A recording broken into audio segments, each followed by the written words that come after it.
আসসালামু আলাইকুম। কুয়েত বাংলা নিউজের পক্ষ থেকে সবাইকে স্বাগতম। কুয়েতের এই ছোট্ট ভিডিওটির মাধ্যমে আজকের কুয়েতের ৩টি গুরুত্বপূর্ণ নিউজ সম্পর্কে জানিয়ে দিব। প্রথমেই জানিয়ে দিব কুয়েত প্রবাসীদের জন্য সুখবর।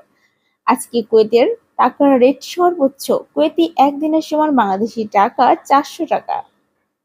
এদিকে কুয়েত ট্রাফিক বিভাগের সহযোগিতায় এমওআই আল রাই অঞ্চলে একটি গ্যারেজে অভিযান পরিচালনা করেছে এবং যানবাহন অটোমিটারগুলির সাথে হস্তক্ষেপ এবং পরিবর্তন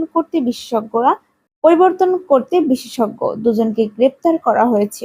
এদিকে কুয়েত ট্রাফিক বিভাগের সহযোগিতায় এমওআই আল রাই অঞ্চলে একটি গ্যারেজে অভিযান চালিয়েছে এবং যানবাহন অটোমিটারগুলির সাথে হস্তক্ষেপ এবং পরিবর্তন করতে বিশেষজ্ঞ দুজনকে গ্রেপ্তার করা হয়েছে এবং অটোমিটারগুলি পুনরায় সেট করার জন্য ব্যবহৃত সমস্ত সরঞ্জাম বাজেয়াপ্ত করা হয়েছে।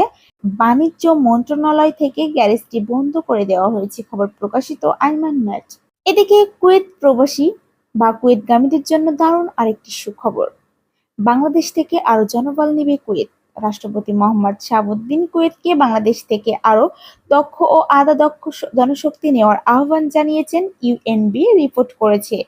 কুয়েতের উন্নয়নে বাংলাদেশি জনশক্তি গুরুত্বপূর্ণ অবদান রাখছে উল্লেখ করে কুয়েতের বিদায়ী রাষ্ট্রদূত বলেন, তার সরকার বাংলাদেশ থেকে আরো দক্ষ জনশক্তি নিতে আগ্রহী। সর্বশেষ জেনে নিবেন, কুয়েত সিভিল সার্ভিস কমিশন ঘোষণা করেছে যে সিভিল সার্ভিস কাউন্সিলর কর্তৃক সরকারি সত্ত্বায় সন্ধ্যার কাজের সময় বাস্তবায়নের জন্য প্রক্রিয়াগুলি অন্বেষণ করার জন্য একটি কাজ করা হয়েছে। কমিশনারের চেয়ারম্যান ডক্টর এসাম আল রুবায়ান ১৩টি সরকারি সংস্থা থেকে আন্ডার সেক্রেটারিগুলির সাথে একটি বৈঠক করছেন এবং সকাল এবং সন্ধ্যার উভয় সময়কালে সরকারি পরিষেবা সরবরাহের সম্ভাবনা নিয়ে আলোচনা করেছে।